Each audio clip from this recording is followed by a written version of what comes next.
கண்ணியத்திற்குரிய எல்லாம் வல்ல ஏக இறைவனின் அடியார்கள்ல, அல்லாஹ் இந்த உலகத்தில்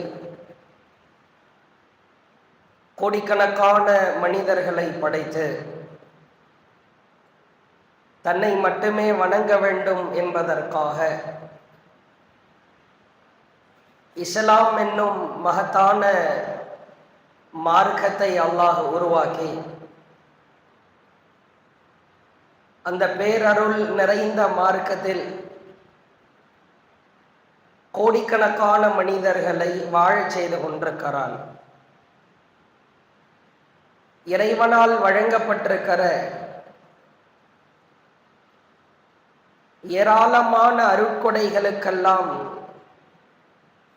உன்னதமான அருட்கொடைதான் நாம் வாழுகிற இந்த இஸ்லாமிய மார்க்கம். இஸ்லாத்தில் முஸ்லிம்களாக வாழ்கிற நாம் இறைவன் நம் குறித்து எவற்றையெல்லாம் எதிர்பார்க்கிறானோ, எவ்வாறு வாழ வேண்டும் என்று கற்றுக் கொடுத்திருக்கிறானோ, அந்த வழிமுறைப்படி நம் வாழ்க்கையை கட்டமைக்க கடமைப்பட்டிருக்கிறோம். அல்லாஹ் திருக்குர்ஆனில் இறைவனால் கண்ணியப்படுத்தப்பட்டிருக்கிற இந்த சமூகம் குறித்து சூரா பக்ராவில பேசுகிறார். وَكَذَلِكَ جَعَلْنَاكُمْ أُمَّةً وَسَطًا لِتَكُونُوا شُهَدَاءَ عَلَى النَّاسِ وَيَكُونَ الرَّسُولُ عَلَيْكُمْ شَهِيدًا. மக்களை பார்த்து அல்லாஹ் பேசுகிறான், உங்களை நாம் உம்மத்தன் வசத்தன் நடுநிலையான நீதிமிக்க சமுதாயமாய் படைத்திருக்கிறோம். அதற்காக காரணத்தை அல்லாஹ் குறிப்பிடுகிறான். மக்களாகிய முஸ்லிம்களாகிய நீங்கள் உங்களுக்கு எவற்றையெல்லாம் இறைவன் கட்டளையிட்டிருக்கிறானோ அவற்றை நீங்களும் செய்து மக்களுக்கும் எடுத்து சொல்ல வேண்டும் என்பதற்காகவும் وَيَكُونَ الرَّسُولُ عَلَيْكُمْ شَهِيدًا, உங்களுக்கு அனுப்பப்பட்டிருக்கிற தூதர் இஸ்லாம் குறித்து உங்களுக்கு பாடம் எடுப்பதற்காகவும் தான் உம்மை நாம் நடுநிலையான நீதிமிக்க நேர்மை மிக்க சமுதாயமாய் நாம் படைத்திருக்கிறோம் என்று அல்லாஹ் புகழாரம் சூட்டுகிறான். நடுநிலை என்று சொன்னால் அங்கொன்று இருக்கிறது இங்கொன்று இருக்கிறது, நான் நடுவிலே இருப்பேன் என்பது குறித்து அல்லாஹ் பேசவில்லை. நீதி, நேர்மை, நியாயம், உண்மை, சத்தியம் இவற்றையெல்லாம் காக்க நாம் பாடுபட வேண்டும் என்பதைத்தான் அல்லாஹ் ஆழமாய் பதிய வைக்கிறார். இத்தூதராகிய முஹம்மது உங்களை வழிநடத்துவார். சரியாய் வாழுகிற நீங்களும் சரியாய் வாழ்ந்து யாரெல்லாம் புரளுகிறார்களோ, மார்க்கத்திற்கு மாற்றமாக வாழ்கிறார்களோ அவர்களுக்கு இந்த ஓரிரை கொள்கையை, மார்க்கத்தை எடுத்து சொல்பவராய் நீங்கள் திகழ வேண்டும் என்று அல்லாஹ் ஒரு அற்புதமான வாசகத்திலே பதிய வைக்கிறார். நீங்கள் சமகால சூழலை பார்க்கலாம். மக்களிடத்திலே இருக்கிற தமிழிலே, பரிசுத்தமான தமிழில் அறச்சீற்றம் என்பார்கள். சீற்றம் கொள்ளுகிற குணம், அந்த குணம் நாளுக்கு நாள் குறைந்து கொண்டே வருவதை பார்க்கிறோம். அல்லாஹ் இந்த சீற்றம் கொள்ளுகிற அறம் தவறுகிற பொழுது, நீதி அங்கே குழி தோண்டி புதைக்கப்படுகிற பொழுது, அநியாயம் நடக்கிற பொழுது அங்கே போர்க்குணம் கொண்டு பொங்கி எழுகிற ஒரு குணத்தை அல்லாஹ் அனைத்து முஸ்லிம்களுக்கும் வழங்கியிருக்கிறார். அதனால்தான் நம்மை பார்த்து அல்லாஹ் நீதிமிக்க சமூகம் என்கிறார்.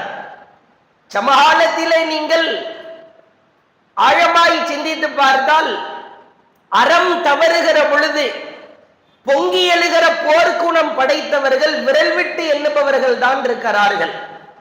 பொதுவாக ஒரு ஜமாத்தை பார்த்து அல்லாஹ் பேசவில்லை, ஒரு நிர்வாகத்தில் இருப்பவர்களை பார்த்து பேசவில்லை.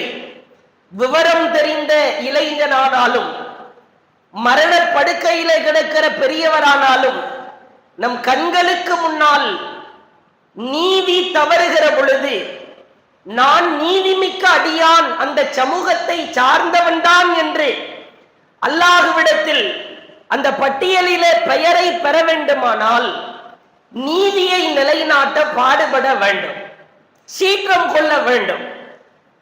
மக்களுக்கு மத்தியில மெஜாரிட்டியாய் ஒரு கருத்துக்கள், ஒரு காரியம் செயல்படுத்தப்படுகிற மெஜாரிட்டியாய் செய்கிற காரியங்கள் தவறாக இருந்தால் அதை தடுப்பதற்காக 4 நபர்கள் குரலெழுப்ப தவறினால் அந்த மெஜாரிட்டியான மக்கள், கணிசமான மக்கள் சேர்ந்து செய்கிற காரியம் அதுதான் உச்சத்திலே நிற்கிற.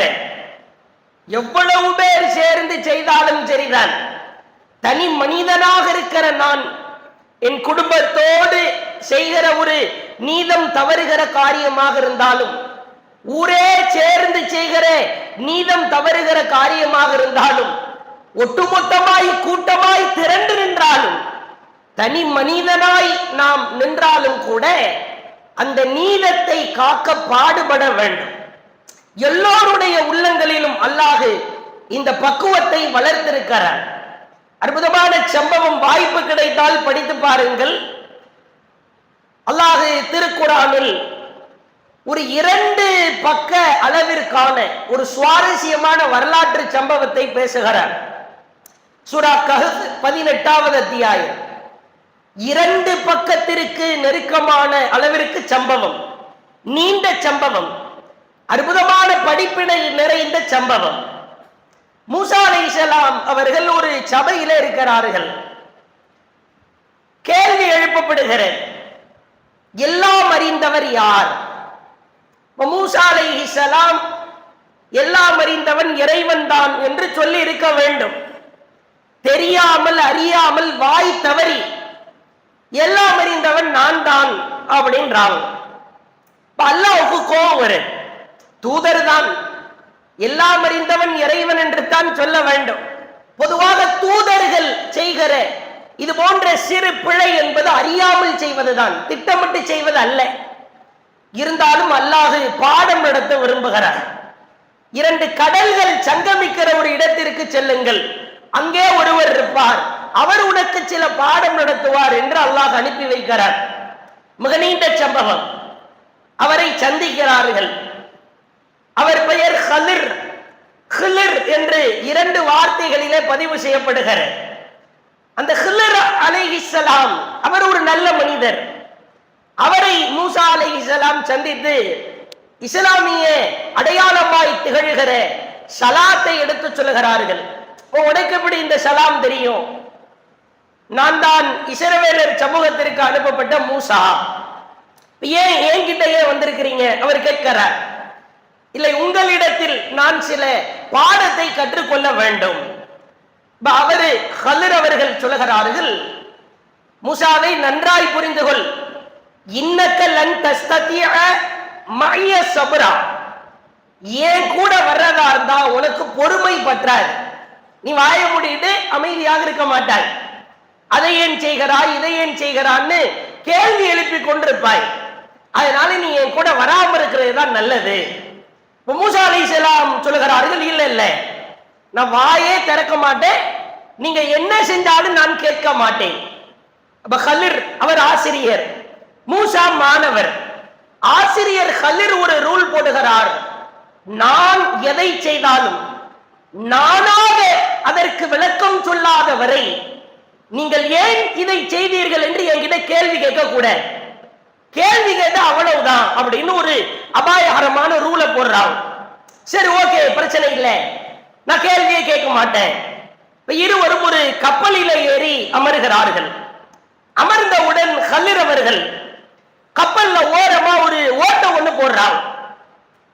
இப்ப மூசா அலைஹிஸ்ஸலாம் பார்த்தவுடன் அப்படி அதிர்ச்சியாகி போய், கால ஹரத்தஹா லி துக்ரிக அஹ்லஹா லகத் ஜிஅத ஷையன் இம்ரா, என்ன இதுல ஓட்டைய போட்டு கப்பல்ல இருக்கிறவங்க எல்லாம் தண்ணியில கவிழ்த்தவா பாக்குறீங்க, இது ரொம்ப பாரதூரமான காரியம் ஆயிற்று. இப்ப ஆசிரியர் நினைவுபடுத்துகிறார், நான் என்ன சொன்னேன்? நான் என்ன வேணாலும் செய்வேன், வாய் திறந்து கேள்வி கேட்க கூடாதுன்னு சொன்னேன்ல.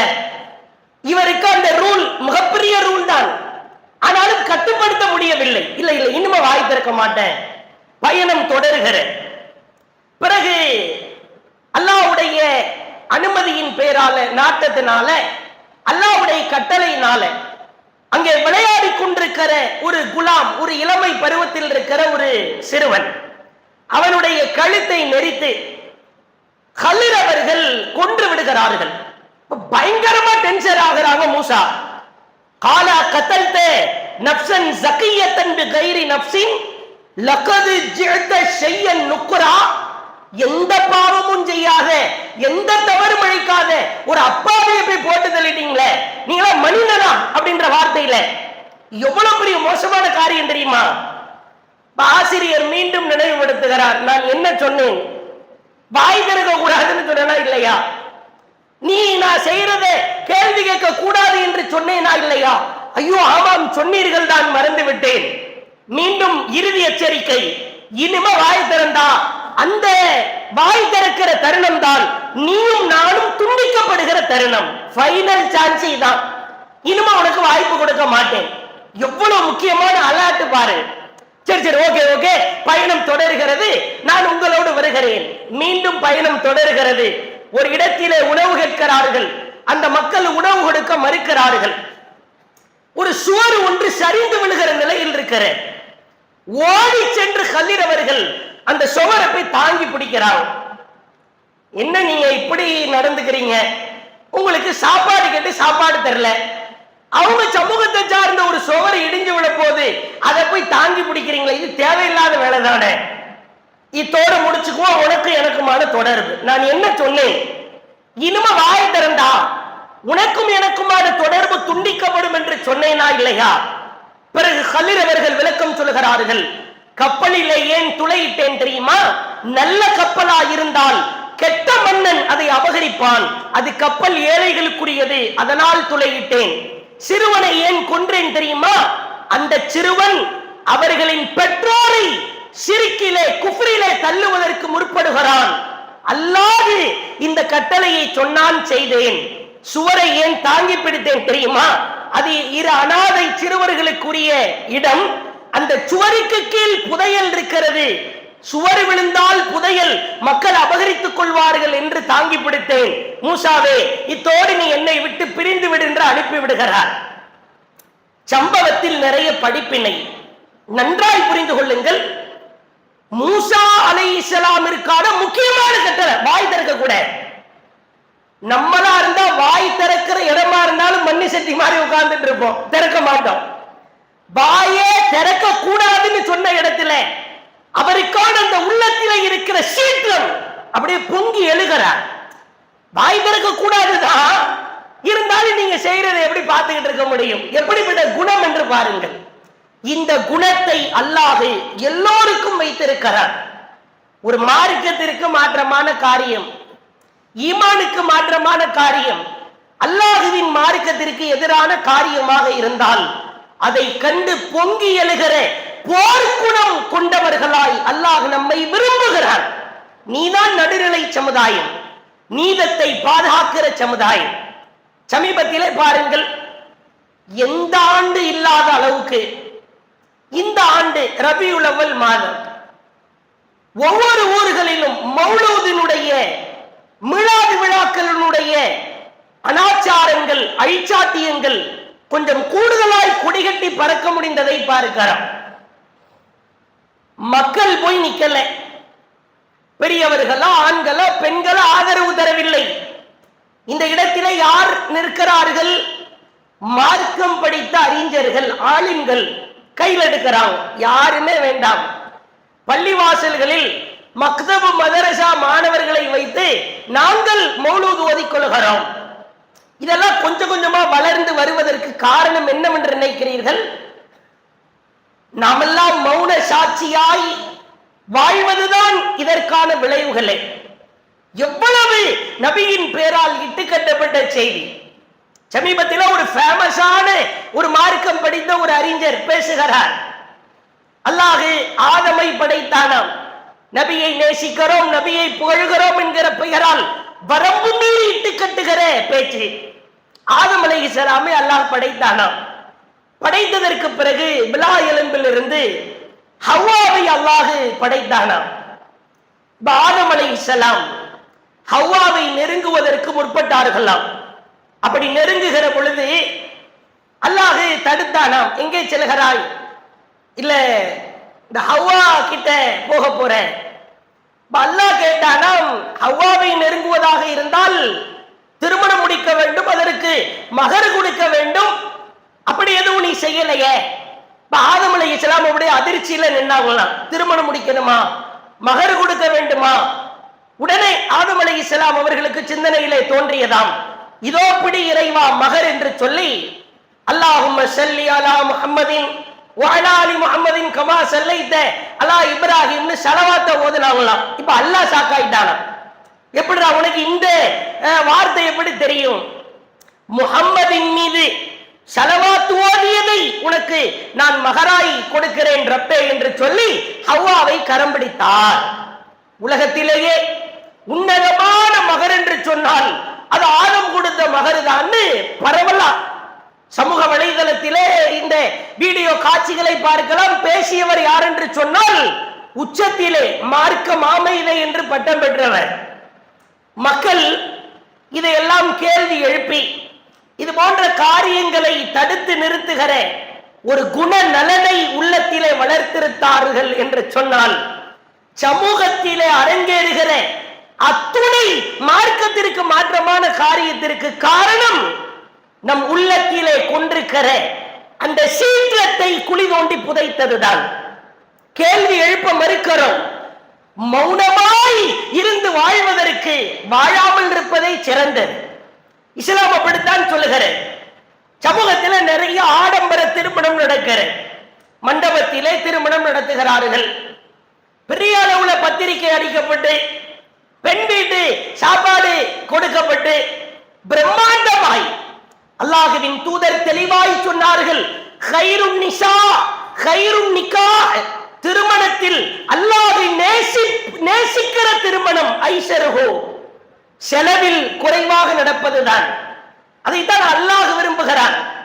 4 நபர்களை பார்த்து அட அல்லாஹ்வின் நேசம் வேண்டுமா, உன்னோடு வாழுகிற சக மனிதனின் நேசம் வேண்டுமா கேட்டிருந்தால் இந்த ஆடம்பரங்கள் எல்லாம் தலை தூக்காமல் இருந்திருக்கும். தௌஹீதை பேசுகிற பலர் கூட, தௌஹீது கொள்கையை விளங்கி பல ஆண்டுகள் தௌஹீது கொள்கையில் பயணிப்பவர்கள் கூட தங்கள் வீட்டு விசேஷம் என்று வந்துவிட்டால், தங்கள் குடும்பம் என்று வந்துவிட்டால் அங்கே அல்லாஹ்வின் தூதரின் வார்த்தைகளை தளர்த்துவதற்கு முயற்சிக்கிறார்கள். அல்லாஹ் காப்பாற்ற வேண்டும். கண்டிப்பாக நீங்கள் 4 நபர்களை கேள்வி எழுப்பி சீற்றம் கொண்டு நீதியை நிலைநாட்ட முற்படுகிற பொழுது அது நமக்கு நாமே போட்டுக் கொள்ளுகிற வேலி. அப்துல் ரஹ்மான் இப்னு அவுஃப் அவர்கள், அவரை விட உச்சபட்ச பணக்காரர் யாரும் இருக்க இயல. நபிகளார் மரணத்திற்கு பிறகு கலங்கி நிற்கிறார், அழுகிறார், அப்படியே அழுது கொண்டே இருக்கிறார். கவலையை பாருங்கள், கடுமையான அழுகை. ஏன் அழுகிறார் தெரியவில்லை. குழுமுகிறது பெரிய மூத்த நபித்தோழர்களின் கூட்டம். உடனே அப்துல் ரஹ்மான் அவர்களிடத்திலே கேட்கிறார்கள், பழமொழிக்காக கேள்விப்பட்டிருக்கிறோம் தொட்டதெல்லாம் பொன்னாய் மாறும் என்று. ஆனால் நிதர்சனமாகவே அப்துல் ரஹ்மான் இப்னு அவுஃப் என்கிற இந்த நபித்தோழர் தொட்டதெல்லாம் பொன்னாய் மாறியது. அவர் செய்த வியாபாரம், சிறிய பாலாடை கட்டி வியாபாரம் செய்வார், தங்கமாய் மாறும். துணி வியாபாரம் செய்வார், தங்கமாய் மாறும். அவ்வளவு பரக்கத்தை அல்லாஹ் கொடுத்தார். கலங்கி நிற்கிறார் அப்துல் ரஹ்மான் இப்னு அவுஃப் அவர்கள்.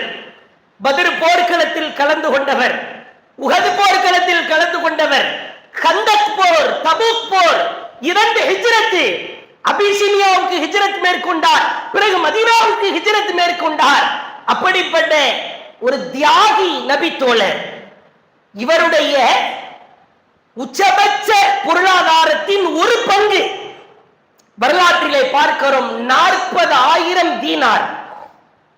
40,000 தீனார் இன்றைய தங்க மதிப்புல கணக்கிடுறதா இருந்தா 1,70,000 கிராம்.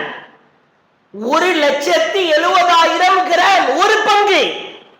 ஒரு தோராயமா நம்ம அமௌண்ட்ல சொல்றதா இருந்தா 170 கிலோ தங்கம், 122 கோடியே 40 லட்சம் ரூபாய். நம்ம கணக்குக்கு பார்த்தா அப்துல் ரஹ்மான் இப்னு அவுஃப் அவர்களின் வாழ்நாளில் சம்பாதித்த பொருளாதாரத்தின் ஒரு குறிப்பிட்ட பங்கு 122 கோடி ரூபாய்.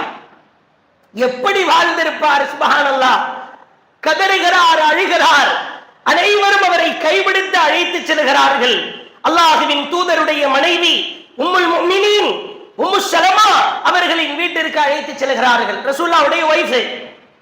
ரொம்ப கதறாரு, என்னன்னு தெரியல. இப்பொழுதுதான் காரணத்தை சொல்லுகிறார். அல்லாஹ் அதிகமான செல்வத்தை கொடுத்திருக்கிறான், எனக்கு ரொம்ப பயமா இருக்கிறது, நடுக்கமா இருக்கிறது. உடனே அல்லாஹ்வின் தூதர் அவர்களின் மனைவியார் ஆறுதல் சொன்னார்கள். பயப்படாதே, கவலை கொள்ளாதே, அல்லாஹ் உனக்கு எவ்வளவு கொடுத்தானோ அதை உலக ஆசாபாசங்களின் பால், ஆடம்பரங்களின் பால் நீங்கள் வாழ்வதில்லை என்பதற்கு நாங்கள் சாட்சியா இருக்கிறோம். எப்படிப்பட்ட வார்த்தைன்னு பாருங்க. உனக்கு அவ்வளவு பொருளாதாரம் இருந்தா நீ என்ன ஆட்டம் போடுகிறாயா? பெருமையில் பீற்றுகிறாயா? பணக்காரன் என்கிற தோரணை தெரிகிறதா? இல்லையே. 122 கோடி சொத்து இருந்தாலும் எளிமையாய் வாழ்கிறாய். இல்லை, எனக்கு பயமா இருக்கிறது. உம்மு ஸலமா ரலியல்லாஹு அன்ஹா ஆறுதல் சொல்றாங்க, அல்லாஹ் பாதையில நீங்க அதிகமா செலவு பண்ணுங்க. அப்படியே தன்னிடத்தில் இருந்த பல பங்குகளில் ஒரு பங்காக இருக்கிற 122 கோடி ரூபாயையும் ஏழைகளின் நலனுக்காக செலவழித்தார் என்கிற செய்தியை பார்க்கிறோம். பொருளாதாரம் வருகிற பொழுது அடக்கம் அதிகரிக்க வேண்டும், ஆடம்பரம் தலை தூக்க கூடாது. இதே அப்துல் ரஹ்மான் கண்களுக்கு முன்னால் நடந்து வருகிறார். சட்டையில ஒட்டி இருக்கிற மஞ்சள் நிறத்தை வைத்து நபிகளார் கேட்டார்கள், வித்தியாசமா இருக்குதே, சட்டையில லேசா மஞ்சள் கலரு அத்தர் மாதிரி தெரியுதே, இது புதுவிதமான ஒரு அத்தராக தெரிகிறது, கல்யாணம் ஆகிவிட்டது என்கிறார். அப்பொழுதும் அவர் பணக்காரர் தான். அப்படியா, கல்யாணம் பண்ணிட்டீங்களா? யாரை திருமணம் முடித்தீர்கள்? அன்சாரி பெண்ணை. எவ்வளவு மகராய் கொடுத்தீர்கள்? பேரித்தம் பழத்தின் கொட்டை அளவிற்கு நிகராக தங்கத்தை மகராய் கொடுத்தேன். இந்த சம்பவம் நடக்கிற பொழுது வரலாற்றிலே நீங்கள் எங்கு உரட்டி பார்த்தாலும் தங்கத்தை மகராய் கொடுத்த நபித்தோழர்களின் வாழ்க்கையை பார்க்க முடியாது. தங்கத்தை மகரா கொடுத்தார் அந்த சூழல்லையே. அப்ப ரசூலுல்லாஹ் சொன்னாங்க, ஒரு ஆட்டை அறுத்து வலிமா விருந்து கொடுங்க. பணக்காரர் நிலைதான். மதீனாவுல மொத்தம் 6 தெரு இருக்குமா? அதிகபட்சமா ஒரு 10 தெரு இருக்குமா? அதிகபட்சமா ஒரு 2000-3000 பேர் வாழ்ந்திருப்பாங்களா அந்த காலத்துல? அல்லாஹ்வுடைய தூதர் என்ன சொல்லி இருக்கணும்? எப்பா, உனக்கு இருக்கிற பொருளாதாரத்துக்கு 100 ஆடு அடிச்சிரு போட்டு மதீனால இருக்கிற ஒரு வீடை விடாத, எல்லா வீட்டுக்கும் தாறுமாறா பிரியாணியை போட்டு மக்களுக்கு பசியை நிரப்பிடு சொல்லி இருக்க வேண்டுமா இல்லையா? பணக்காரனாக இருந்தாலும் ஏழையா இருந்தாலும் மார்க்க சட்டம் என்பது ஒன்றுதான். இங்கேதான் அல்லாஹ்வின் தூதர் பாடம் நடத்தினார்கள். மக்கள் திருப்தியை விட மக்களை படைத்த ரஹ்மானின் திருப்திக்கு முக்கியத்துவம் கொடுக்க வேண்டும். ஏன் இதை சொல்லுகிறோம்? பிரியாணி தால்ச்சான்னா பல பேருக்கு இந்த சீற்றம் எல்லாம் காத்துல பறந்தது. சொந்த வந்த திருமணமாக இருந்தாலும் உறவுக்காரர்களின் திருமணமாக இருந்தாலும் பல பேர் பல வகைகளில் தப்பித்து விடுகிறார்கள். ஆனால் திருமணம் மார்க்க விஷயம், அதிலே அல்லாஹ்வின் தூதரின் சுன்னா, அல்லாஹ்வின் தூதரின் வாழ்க்கை எப்படி இருந்தது என்பதை புரட்டி பார்க்க தவறுகிறோம். கவனமாய் இருக்க கடமைப்பட்டிருக்கிறோம். நீங்கள் பார்க்கலாம், அல்லாஹ் குர்ஆனிலே சொல்லுகிறான், ஊர் மக்கள் எல்லாம் ஒன்று சேர்ந்து ஒரு காரியத்தை, தவறான காரியத்தை செய்தாலும் கூட அதை தனி மனிதனாய் இருந்தாலும் தட்டி கேட்க வேண்டும். அல்லாஹ் அதை எதிர்பார்க்கிறான். திருமறை குர்ஆனிலே பார்க்கலாம். அல்லாஹ்வின் தூதர் அவர்களுக்கு அல்லாஹ் பாடம் நடத்துகிறான். ஃபிரௌனை விட உச்சபட்ச சர்வாதிகாரி உலகத்தில் யாரும் பிறக்கவும் முடியாது, இனிமேல் பிறக்கவில்லை என்று சொல்லுகிற அளவிற்கு அவ்வளவு உச்சபட்ச வெறிபிடித்தவன். இந்த ஃபிரௌன் தன்னுடைய உறவினர், தன்னுடைய ஊர் மக்கள், தன்னுடைய அடியாட்கள் அனைவரையும் அழைக்கிறான். மக்களிடத்தில உரை நிகழ்த்த ஆரம்பிக்கிறான். மஜ்லிசு கெட்ட சபை, கேடு கெட்டவன் ஸ்பீச் செய்ய ஆரம்பிக்கிறான். உங்களிடத்தில் எல்லாம் நான் பேசி பார்த்தேன், பொறுப்பு கொடுத்து பார்த்தேன். மூசாவை எப்படியாவது கொன்றுவீங்க நம்பினேன். யாரு கொல்ற மாதிரி தெரியல. இப்பொழுது நான் உங்களிடத்தில் ஒன்றை சொல்ல போகிறேன். 40வது அத்தியாயத்திலே பார்க்கலாம். 26வது வசனம். ஃபிரௌன் பேசுகிறான்.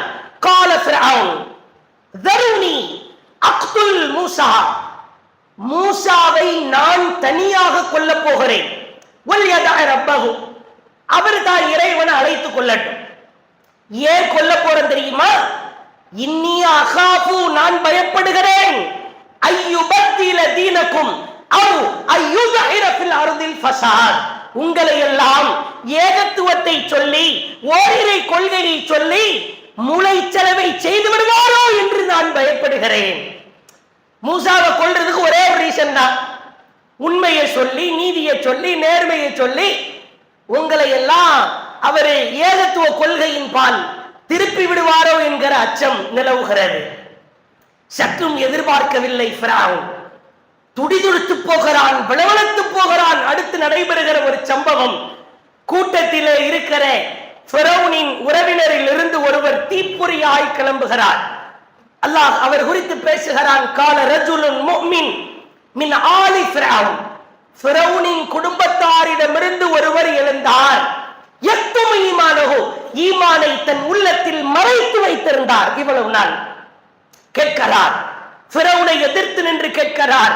குழுமி இருக்கிறது ஃபிரௌனின் படை, ஃபிரௌனின் படை பலம், ஃபிரௌனின் ஆட்கள் பலம், ஃபிரௌனின் வெறிபிடித்த ரவுடி பலம், ஊர் மக்கள் அத்துணை கூட்டமும் குழுமி இருக்கிற பொழுது சிங்கிள் மேனா, தனி மேனா, ஒரு ஒற்றை மனிதராக எழுந்து கேட்கிறார். அதக்துலூன ரஜுலா ஐயகூல ரப்பி அல்லாஹ், அல்லாஹ் ஒருவன் தான் இறைவன் என்று சொன்னதற்காகவா நீ மூசாவை கொல்ல போகிறாய்? அவர் அதற்கான ஆதாரத்தை காட்டுகிறாரே. சொல்லிவிட்டு சொல்லுகிறார், ஆதாரத்தை எங்கிருந்து காட்டுகிறார்? பில் பையினாத்தி மிர் ரப்பிக்கும், ஓ இறைவன் தெரிந்து காட்டுற. எப்படி இருக்கும்? ஊர் உலகத்துக்கு நான் தான் இறைவன் என்று அவன் பெருமையிலே உச்சத்திலே நிற்கிற பொழுது உன் இறைவனிடமிருந்து ஆதாரத்தை காட்டுகிறார் என்று ஒற்றை மனிதராய் பொங்குகிறார். இதை அல்லாஹ் விரும்புகிறார். உன் குடும்பமே சேர்ந்து ஒரு தவறு செய்யட்டும், நீ தனி மனிதராக இருக்கிறாயா? குரல் கொடு, பொங்கி எழு, சீற்றம் கொள். ஒரு ஊரே சேர்ந்து ஒரு தவறு செய்கிறது, 4 நபர்கள் இருக்கிறீர்களா? பொங்கி எழு. உன்னோடு படிக்கிற மாணவர்கள் அனைவரும் சேர்ந்து தவறு செய்கிறார்கள், நீ தனி மனிதனாய் இருக்கிறாய், பொங்கி எழு. யாராக இருந்தாலும் சரிதான். இறுதியாய் ஒரே ஒரு சம்பவம். அல்லாஹ்வின் தூதர் காலத்தில் ஏராளமான நபித்தோழர்கள் வாழ்ந்திருக்கிறார்கள், சரித்திரம் படைத்திருக்கிறார்கள். அதிலே சில நபித்தோழர்களின் வாழ்க்கை நீண்ட நெடிய வாழ்க்கையாயிருக்கிறது. சில நபித்தோழர் ஒரே ஒரு சம்பவம், ஒற்றை சம்பவம் வரலாற்றிலே பதிவு செய்யப்பட்டிருக்கும். ஆனால் அவருக்கான புகழாரம், அவருக்கான கண்ணியம், அவருக்கான அந்தஸ்து மகத்தானதாயிருக்கும். அப்படிப்பட்ட ஒரு நபித்தோழர் அப்துல்லாஹ் இப்னு அப்துல் உஸ்ஸா என்கிற நபித்தோழர்.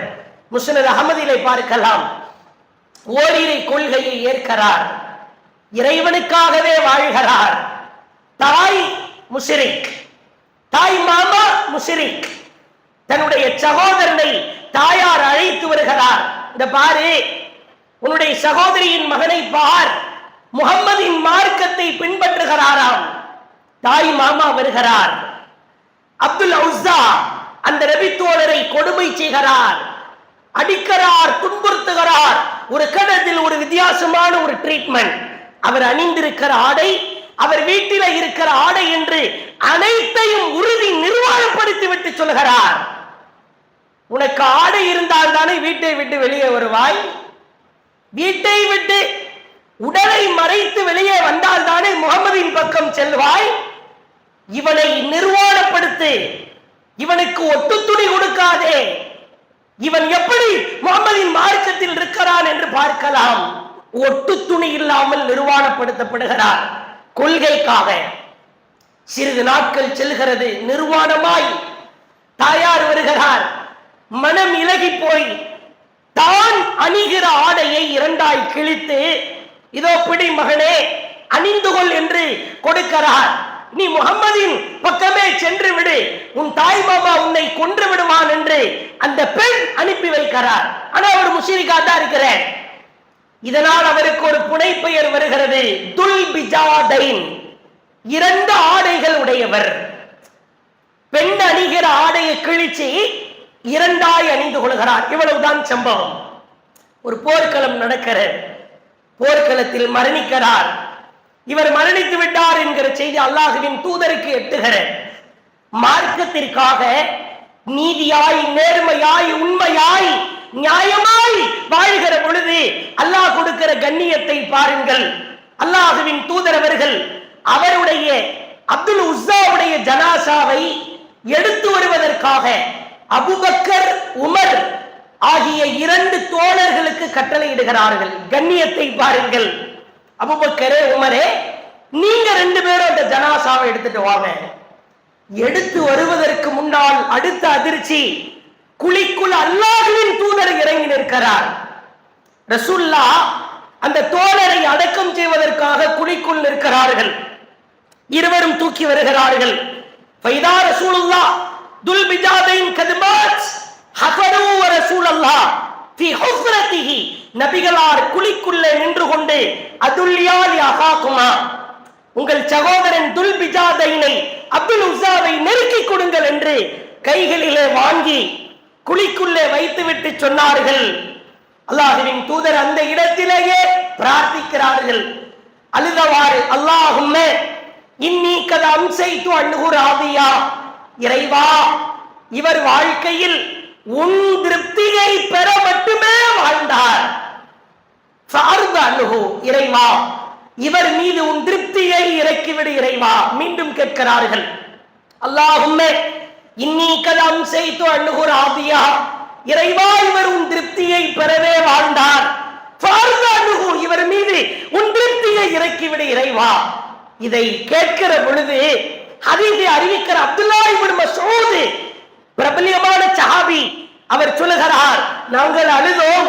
ஒரு கட்டத்தில் என் உள்ளத்தில் தோன்றியது, லைத்தனி குந்து சாஹிபல் ஹுஃப்ரா, அந்த குழிக்குள் அப்துல் உஸ்ஸாவின் இடத்தில், துல் பிஜாதைனின் இடத்தில் நான் ஜனாசாவாக இருந்திருக்க கூடாதா என்று நான் ஆசைப்பட்டேன். அவ்வளவு அற்புதமான ஒரு துஆவை அல்லாஹ்வின் தூதர் கேட்டார்கள் என்று மிக நீண்ட படிப்பினை, மிக நீண்ட செய்தி, ஒற்றை வரிதான் படிப்பினை. யார் என்ன வேண்டுமானாலும் சொல்லட்டும், நிர்வாணப்படுத்தப்பட்டு ஏகத்துவ கொள்கையை உறுதியாய் முழங்குவதற்கு நின்ற காரணத்தினால் அல்லாஹ் அருள் மழையை அல்லாஹ்வின் தூதர் மூலமாய் பொழிகிறான். இதுதான் படிப்பினை. குடும்பத்தாரின் திருப்தியை விட, ஊராரின் திருப்தியை விட, சொந்த பந்தங்களின் திருப்தியை விட நான் மார்க்கத்தை எடுத்து சொல்லி அல்லாஹ்வின் திருப்தியை பெறுவேன், அறச்சீற்றம் கொள்வேன். மார்க்கத்திற்கு எதிரான காரியங்கள் நடக்கிற பொழுது போர்க்குணம் கொண்டு பொங்கி எழுவேன் என்கிற குணநலனை நாம் அனைவரும் வளர்த்துக் கொள்வோமாக. வாஹிர் தஅவானா அல்ஹம்துலில்லாஹி ரப்பில் ஆலமீன்.